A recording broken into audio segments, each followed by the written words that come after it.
Ghosts. Have they become a cliché? Or can we once again examine this phenomena seriously? After all, isn't it really our own afterlife we're curious about?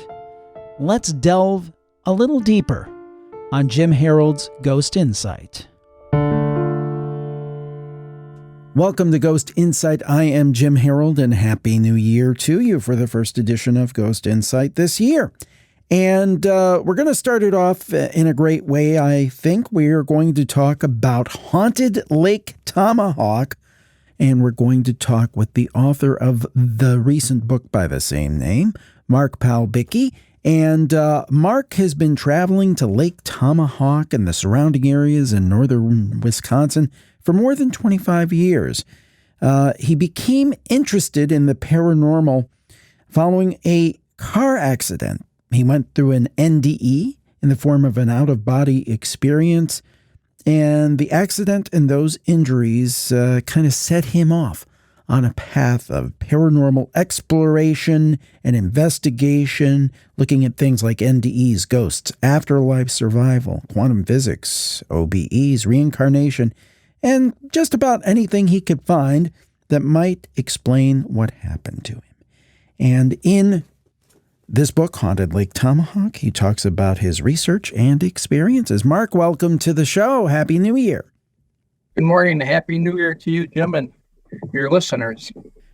As I often say, I am fascinated by origin stories. Explain to us this experience, if you wouldn't mind, about what happened with this OBE and this NDE and how that set you off on this path. The year was 1977. And I got ran over by a car.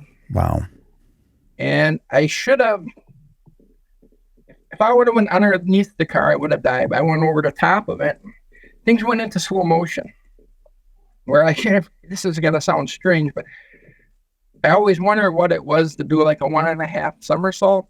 While I was doing it, as the car hit me, as I flipped over, everything was in the slow motion. And then I landed on top of my vehicle and I rolled out in the middle of Lincoln Memorial Drive in Milwaukee. And then instantaneously, everything came back and I was in great pain and I knew I was in trouble. And how old were you at the time? About 19 years old. About 19 years old. And then, it sounds like something very remarkable happened. What happened then? Well, I was at the hospital. And at the time, we didn't know there was words and terminology for it. But I had a near-death experience. It was actually an out-of-body experience where I floated on top of the room. I was on the ceiling in the hospital room and in the hallway, even out in the elevator. And I knew everybody that had come to visit me, what their conversations were, where they stood, what they brought, that they brought presents or flowers and stuff. And they all said that wasn't possible because you were out. I think I was into a medical induced coma or... That's got to be terrifying. That has got to be absolutely terrifying to have to go through that sort of thing. What did you see and experience during that whole event that convinced you that there is something beyond? Oh, that's a very good question. Everybody I talked to about it said it was impossible what I had done, but yet I was separated from my body, and consciousness remained. It continued on. And did you? People describe the tunnel of light. They describe maybe seeing deceased family members or a religious figure, those kind of things. Did you experience any of that? Nothing like that, no. No. Just out of body, and it changed my life profoundly. It gave my life reason and purpose. It changed me. And the way I looked at life was changed. So that was almost, it sounds like it was immediate. Once you recovered from this, or you were recovering from it, immediately you said there's something more to life, right? Well, absolutely. So how did that manifest? Okay, I assume it took some while for recovery, those kind of things. once you were up and around, what did you start doing that was different? I decided to take life seriously, or with purpose. It changed my belief system. I was brought up Catholic. Mm-hmm. I had two aunts that were Catholic nuns. Mm-hmm. And what had happened to me, it changed me, where I had to go away from my religion. Mm. Not that there's anything wrong with religion. I think it's great if that's what grounds you and keeps you whole. It's a wonderful thing, but it's just not for me at this moment. Research. I started reading. I think Joseph Campbell was like one of the first authors that really grabbed my attention. And then Melvin Morris, and there was a guy, Life After Life. Raymond Moody. Yeah, that book, he was hitting the spot on. So I know what I experienced and stuff. It wasn't my imagination. I was not crazy. There was something more to it. Mm-hmm. I've been involved in studies with Dr. Bruce Grayson. Oh, yes. Virginia, probably for the last 20, 25 years now. Yeah, I interviewed Dr. Grayson. He was fantastic when he came out with that book after a few years ago. Just fantastic. So when did you start actually investigating, going out in the field and, kind of putting the rubber to the road and looking for answers? You had that reading, and I'm sure that's something you continue to this day. But when did you actually start going out and investigating? It started off at home, where we were experiencing different things, and then my wife would experience different things.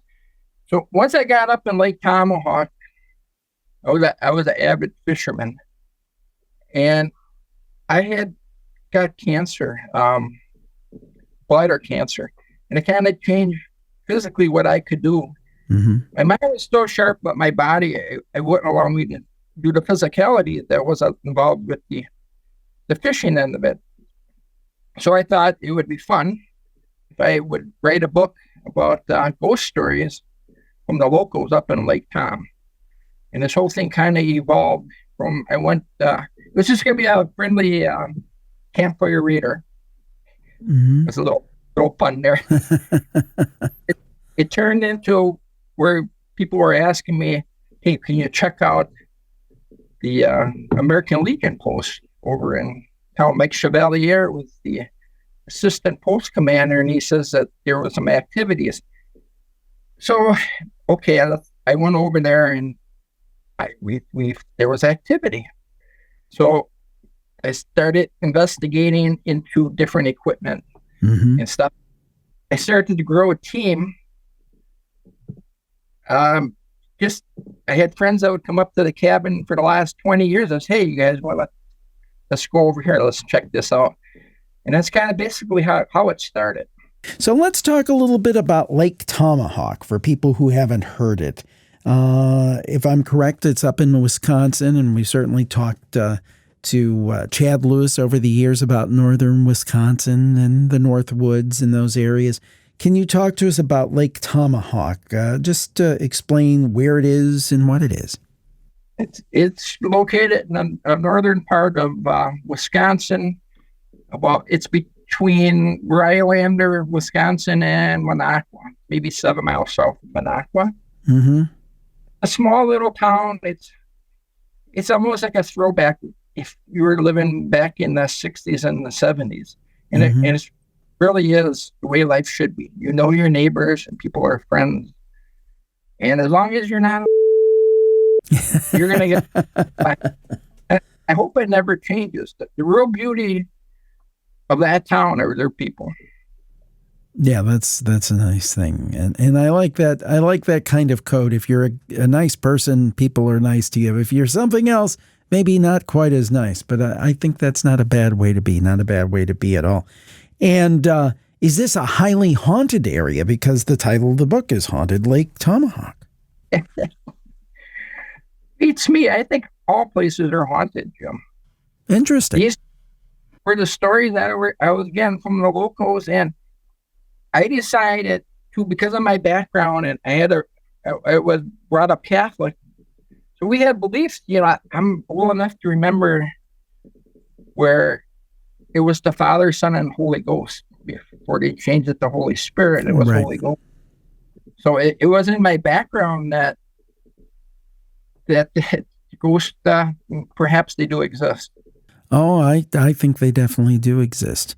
Tell us about one of your favorite stories in the book, if you would. Oh, my favorite would have to be the Village Cafe. And that was, I call it the afterglow party. That was the very last. I retired as an investigator. This was the last hurrah. And we had a filmmaker up there, Tom Catani. And he's been an investigator there paranormal investigator since the 70s. And he said that was the most activities he ever witnessed that way at one time. Mm-hmm. And there was so much going on. I truly believe that ghosts can be manifested. And their energy, and we walked in there, the lights started flickering right away.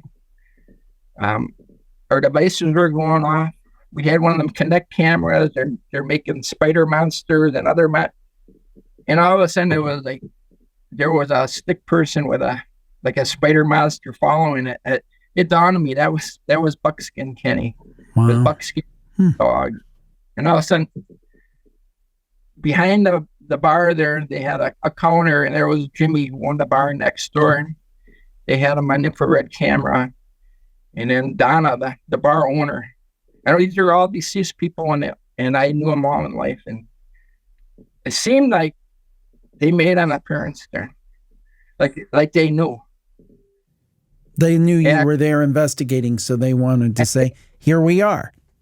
I did not put it together until after we were heading home, and I was talking to Tom Catani, and he told me how they were in the basement, and on command, kind of, where they said Buckskin's name, and the stick person disappeared.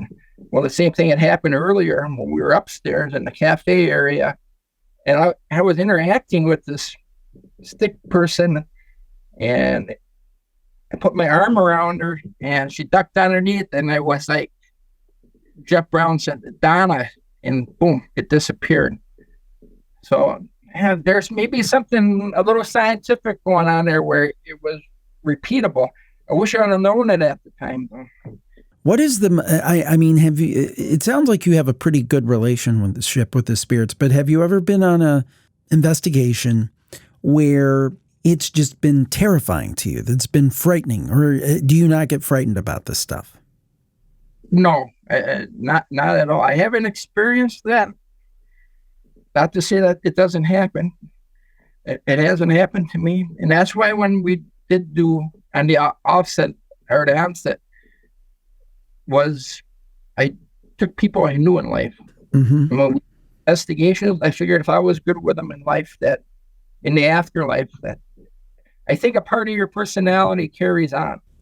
Yeah. Oh, I definitely think that. I mean, what I've often heard from psychics and so forth is the idea that, just because we pass over to the other side, we don't fundamentally change. If somebody's a good person, a nice person, they're a good person from the other side. If somebody's not so nice on the other side either. And that may very well be.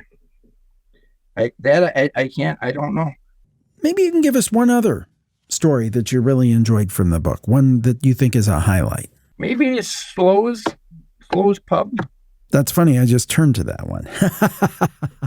Please tell us that story if you would. That was the owner, Sue. They had just bought the place. They were living in Germantown, Wisconsin at the time. And her husband was still working, and she was working on the place up north, fixing it up. And the door would open on her, the main door, and open and close at 2, 3 in the morning. And this was ongoing for her. And it was she was kind of getting scared, Then they did some research, and they found out that at one time the place was a brothel. So, but she said that, and these are my words, that the succubus had taken her over, and she would get possessed, and she would take it out on her husband Greg in a joyful way. Oh my. Well, maybe he wasn't complaining too much, but he says that's my kind of ghost. But go ahead. We try to keep it kind of PG here, so I won't go any further. Yeah. So that was that, and then the bartender said he would see a reflection of a guy dressed like in the 40s, real long beard. You would only see half his body, but then at the base of the steps in the basement, you would see the other half of the. But it wouldn't be dressed. It would be maybe somebody dressed with tennis shoes and blue jeans, but you would only see the bottom half of it walking by the staircase. And stuff. But they had a lot of activity going on there, and all of our meters and stuff. We have a electrical engineer, Pat Barney. He declared this is an electrical storm down there. There was so much activity, it could be like Ghost Central. It rendered our equipment useless. So, but there was other paranormal investigators that took it, so I didn't want to step on their toes or anything. So that it was fine enough. But one I wanted you to really look at was Granny's Garage. Oh, okay. Tell us about Granny's Garage. YouTube will have it. Haunted or Ghost of Lake Tomahawk is on the YouTube channel. And then I have a Facebook page, Haunted Lake Tomahawk, that will have orbs pictures. Okay, this happened with my mother. She was in home hospice, and for the last year or so, we took care of her. And she had Alzheimer's disease and stuff, and she really didn't know who we were from time to time and stuff. But on her deathbed, just a few hours before she died, I went over there, and she was already on the morphine and stuff and pretty much unconscious. I started swabbing her mouth with a cotton swab with water just to keep her comfortable. Her mouth went. And I started talking to her, and I told her to be brave and that it was her time, and that say hi to Dad. Pa passed away before, and Uncle Teddy and Hattie, the whole gang, that they went before us. I said, and if you could, Mama, I says, give me a sign or a signal, let me know that you're okay. And right at that time, she clamped down on that swab, which registered to me that she understood fully what I was saying. They do say, I'm sorry to interrupt, I was just going to say, I've heard it said that people, even with something like dementia or Alzheimer's, at the end, they will become lucid. But go ahead, I'm sorry. She did have moments of lucidity where she knew exactly where she was and who she was and stuff. So we did witness that. And we also witnessed her talking to people that were not there. Or even her pet dog, Fluffy. She would call like she had a treat, and she would crouch down and clap her hands to signal to the dog and stuff. So, anyways, getting back to 3 days later, after my mom passed, I get a call. We're taking care of the estate, and my sister wanted to show me something that they caught on surveillance camera. They had thought that somebody had broken into the house because the cameras were going off and stuff. Going over there to look at it, and here in the garage were orbs.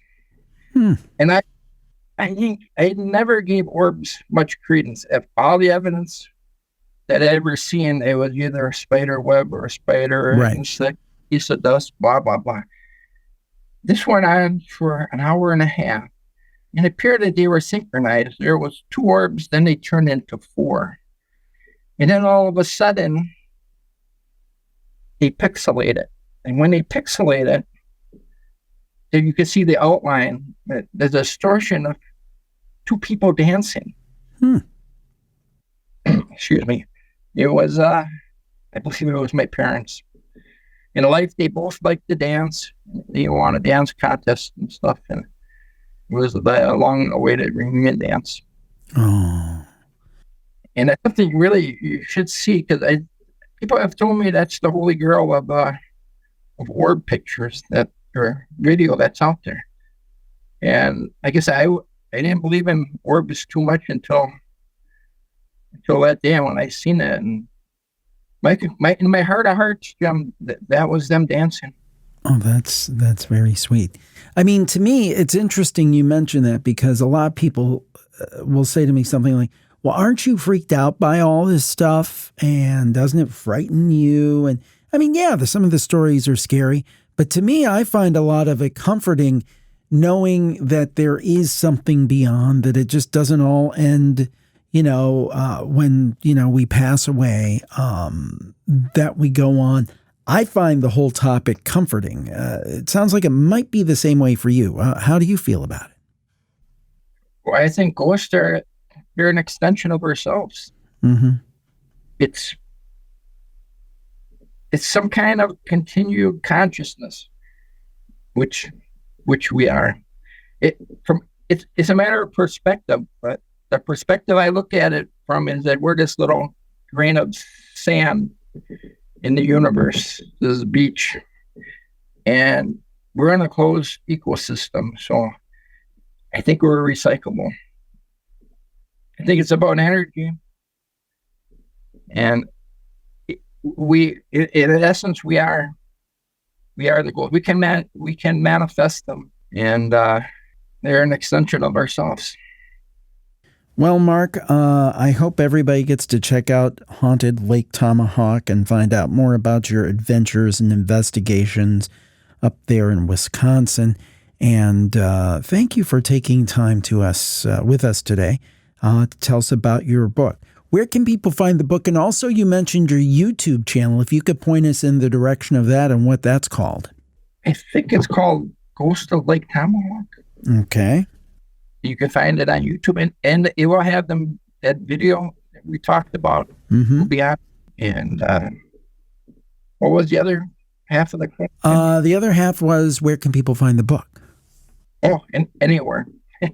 I think if you go on, just Google it, and Amazon have it, and Walmart, anywhere books are sold. And I'm looking here. It appears that it is called Haunted Lake Tomahawk, the YouTube channel. You can find it at youtube.com/@HauntedLakeTomahawk. I just looked that up to verify, and folks can check that out as well. Well, Mark, thank you so much for joining us. And again, thank you for exploring these topics. I think it's great when people go out in the field. You guys are braver than me. I sit comfortably behind a mic, but you're out there investigating and trying to get to the bottom of what is beyond. Mark Palbicki, thank you so much for joining us today to talk about Lake Tomahawk. Oh, you're welcome, Jim. And thank you for joining us today on Ghost Insight. We appreciate it. Happy New Year, everybody. And we'll talk to you next time. Have a great week, everybody. Bye-bye.